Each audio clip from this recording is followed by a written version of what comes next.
This is the 2005 piece La Metafana by Paula Rego. It's a tender portrayal of her beloved father's depression, a burden she herself inherited and expressed beautifully in her work. She is cathartic and unique. I'll show you more of her paintings and tell you all about her today. Paula Rego was born January 26, 1935 in Lisbon, Portugal. She started drawing when she was just 4 years old. Her mother was an artist as well, but she was also a strict woman in early 20th century Portugal. So she didn't encourage painting as a career for her daughter. But she wasn't around long because in 1936, her parents left for the UK for her father's job, and they left young Paula behind in Portugal with her grandma. She grew up with her, but then at 17, she moved to London to study at the Chelsea School of Art. But her legal guardian at the time didn't like that she was going there because he heard once that a student there got pregnant.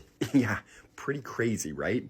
So instead, he pushed her to the Slade School of Fine Art, where she studied from 1952 to 1956. By 1962, she was a working artist exhibiting with the London group alongside artists like David Hockney and Frank Auerbach. That's where her career really began. Rego became known for twisting nursery rhymes and stories that she grew up with into dark feminist retellings. Her work took familiar characters and made them painfully human, like this one called Swallows the Poisoned Apple. It's Snow White after she's eaten the apple, but she's older, in pain, clutching onto her skirt as if she's holding onto her youth as it fades away. It's her interpretation of what women endure through age, life, and the quiet violence of time itself. Women were always at the center of Rego's work, showcasing both their strength and vulnerability.